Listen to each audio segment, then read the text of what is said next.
माँ, माँ। अरे क्या माँ माँ कर रहा है? बकरी का बच्चा है क्या? अरे माँ, मजाक छोड़ो। मुझे फाइनली वो मेन चौराहे वाली दुकान मिल गई है। अब देखना, आपका बेटा दुगनी स्पीड से पैसा कमाएगा। उफ़, ये क्या? मेरी ऑनलाइन मेकअप क्लास चल रही है। इतनी जोर से क्यों बोल रहे हो आप दोनों? अरे मेरी धर्म पत्नी जी, मेकअप क्लास बाद में करना। वो चौराहे वाली दुकान मिल गई है हमको। अरे वाह! रुको, मैं अपनी माँ को फोन लगाकर बता देती हूँ। अरे मैं भी अपने रिश्तेदारों को बता देती हूँ। कितनी खुशी की बात है। हाँ हाँ, मैं भी अपने दोस्तों को बता देता हूँ। 1 हफ्ते बाद रजिस्ट्री है। बस, घर में खुशी का मौका था।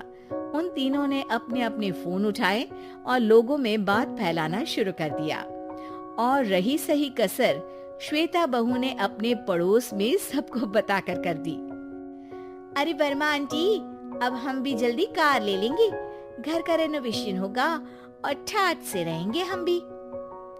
अरे, ऐसा क्या हुआ? लॉटरी बाटरी लग गई है क्या? अरे इस बार चौराहे वाली मॉल में हमको भी दुकान मिल गई है। दुकान नंबर 21, जो एकदम चौराहे पर है। अब ग्राहक बढ़ेंगे तो आमदनी भी बढ़ेगी ही ना। अरे वाह, कितनी खुशी की बात है। मैं बहुत खुश हूँ तुम्हें इतना खुश देख के। बाकी एक बात कहूँ, सबको मत बताते फिरना। किसी की नजर लग जाएगी तो खुशी की खबर वापस लौट जाएगी। हैं? ऐसे थोड़ी ना होता है। अब डरा रही हूँ। अरे सही कह रही हूँ। काली नजर कहते हैं इस चीज को, जब आप किसी को कुछ बताओ और वो काम बिगड़ जाए। अरे लेकिन मैं तो। तुमने सबको बता दिया ना? हाँ, फोन लगा लगा के। अब बच के रहना। काली नजर बड़ी खतरनाक होती है। श्वेता इतनी खुश रहती है कि वो वर्मा आंटी की बात पर ध्यान ही नहीं देती, जबकि पड़ोस में और भी लोगों से खुशी की खबर शेयर करती रहती है। अगले दिन राजेश बहुत दुखी होकर घर आता है। अरे बेटा, क्या हुआ? मुंह क्यों सूजा हुआ है? मधुमक्खी ने काट लिया क्या? माँ, वो दुकान किसी और के पास चली गई। किसी ने ज्यादा भाव लगा दिया। अरे पर बात तो आपसे हुई थी ना उस दुकान वाले की? हाँ, आज मैं टोकन अमाउंट देने गया था, तब मुझे पता चला। कोई आकर सुबह मुझसे पहले ही ज्यादा अमाउंट दे गया। काली नजर। क्या? क्या कहा? वर्मा आंटी ने समझाया था कि किसी को बताना मत, वरना काली नजर लग जाएगी। अच्छा, तुम्हें उनकी बात मान लेनी चाहिए थी।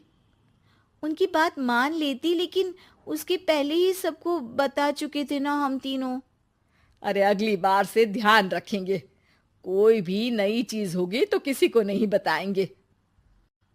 तीनों कुछ दिन ऐसे ही रहते हैं, पर एक दिन श्वेता को एक मेल आता है। राजेश, मेरा ऑनलाइन मेकअप कोर्स कंप्लीट हो गया। अब मैं खुद का पार्लर खोल सकती हूँ। अरे वाह, अपने मोहल्ले में ही खोलते हैं। ये जो घर के सामने दुकान है ना, वहीं। हाँ, यहाँ सस्ती भी मिल जाएगी। अगले दिन श्वेता वर्मा आंटी के पास जाती है, मिठाई का डब्बा लेकर। अरे आओ आओ, कैसे आना हुआ? जोर से नहीं बोलूंगी। वो सामने वाली दुकान है ना, वहां मैं अपनी पार्लर की दुकान खोलने वाली हूँ। उसकी मिठाई है। अरे वाह, बहुत बधाई हो तुमको। हाँ, मैं कमाने लगूंगी तो राजेश पर पूरे घर का बोझ नहीं रहेगा ना आंटी जी। ये तो है। पर ये बता कि तूने ये बात किसी और को तो नहीं बताई ना? अरे नहीं नहीं, पिछली बार गलती कर दी थी।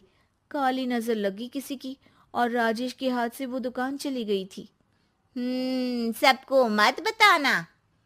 चलो मैं चलती हूँ, कल दुकान की बात करने भी तो जाना है। अगले दिन श्वेता दुकान के लिए मालिक से बात करने जाती है। अरे लेकिन दुकान तो हम कल रात को ही किसी को दे चुके हैं। कल ही? हाँ, कल ही। 2 दिन बाद कोई यहाँ पार्लर भी खोल लेगा। अब कहीं और दुकान देख लीजिए। अरे पर हमको भी तो पार्लर ही खोलना था। भाई ये एक ही दुकान है, आधी आधी तो नहीं दे सकता ना मैं। राजेश और श्वेता घर पर हताश होकर आ जाते हैं। इस बार तो किसी को बताया भी नहीं था, अब किसकी काली नजर लग सकती है। सुनो, तुमने माँ को बताया था क्या? अरे कैसी बात कर रही हो, माँ की नजर थोड़ी ना लगेगी। पक्का तुमने किसी को नहीं बताया था ना? सिर्फ वर्मा आंटी को बताया था, उन्होंने ही मुझे किसी को नहीं बताने को कहा। अरे यार तुम भी सही हो, मेरी माँ को नहीं बताने को कह रही हो, पर वर्मा आंटी को बताना तुम्हें जरूरी लगा। अरे वर्मा आंटी ने ही तो काली नजर के बारे में बताया था ना, वो हमेशा हमारा भला ही तो चाहती है। मेरी माँ भी हमारा भला ही चाहती है। अरे पर चिल्ला क्यों रहे हो? बात नहीं कर सकते क्या आराम से? नहीं आता वो आराम से बात करना, और करना भी नहीं चाहता हूं मैं। दुकान जाने का दुख गुस्से में बदल गया था और राजेश और श्वेता में बात बंद हो गई थी। 2 दिन बाद मोहल्ले में पार्लर का इनॉग्रेशन हुआ, जिसमें मोहल्ले के सभी लोगों को बुलाया गया, पर श्वेता, राजेश और माँ नहीं जाते। माँ अंदर आ जाओ, क्या देख रही हो? अरे नया पार्लर देख रही हूं अपने आंगन से। देखो, माँ को दूसरे का सुख देखने में कितना मजा आ रहा है, मेरा दुख नहीं दिख रहा इन्हें। यहाँ मेरा पार्लर भी तो हो सकता था। अरे चुप रहो यार, हर बात में लड़ाई क्यों ढूंढ रही हो? राजेश और श्वेता फिर बहस करने लगते थे। तभी माँ ने दोनों को बाहर बुलाया। अरे जरा देखो तो दुकान चलाने वाले का बोर्ड पर नाम क्या लिखा है? श्रुति वर्मा। गाड़ी निकाले बेटा, हमें कहीं जाना है। काली नजर का इलाज कराने? राजेश अपनी बाइक निकालता है। तीनों ट्रिपलिंग कर रहे हैं। माँ राजेश को उस मॉल वाली दुकान पर लेकर जाती है जहां राजेश अपनी दुकान खोलने वाला था। यही दुकान लेना चाहता था ना तू? हाँ, पर इनको भी दुखी करने लेकर आई हो क्या यहाँ पर दुकान दिखाकर? वहां काफी नहीं था? अरे श्वेता थोड़ा सब्र रख, अभी पता चलेगा कि हम यहाँ क्यों आए हैं। बता, इस दुकान चलाने वाले का नाम क्या है? अनुपम वर्मा। कुछ समझ में आया?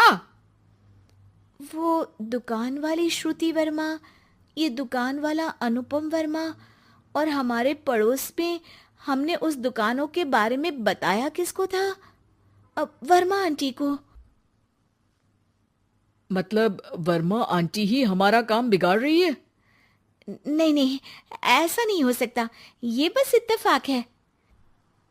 राजेश अपना फोन निकालता है और श्रुति वर्मा और अनुपम वर्मा के नाम फेसबुक पर सर्च करता है, जहां ये दोनों ही वर्मा आंटी के रिश्तेदार होते हैं।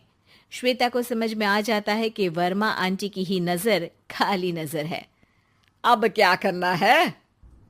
कोई भी खुशी की खबर हो तो काली नजर से बचना है, यानी वर्मा आंटी से बचना है। अरे पर मुझे ये समझ में नहीं आया कि वो हमारे साथ ऐसा क्यों करेंगी। अरे बेटा, एक सीख है, दूर के आदमी को आपकी तरक्की से कम परेशानी होगी, पड़ोसी को ज्यादा। दोनों माँ की बात में हामी भरते हैं और अगला काम चुपचाप करने की कसम खाते हैं, ताकि आगे से वर्मा आंटी कोई काम ना बिगाड़ सके।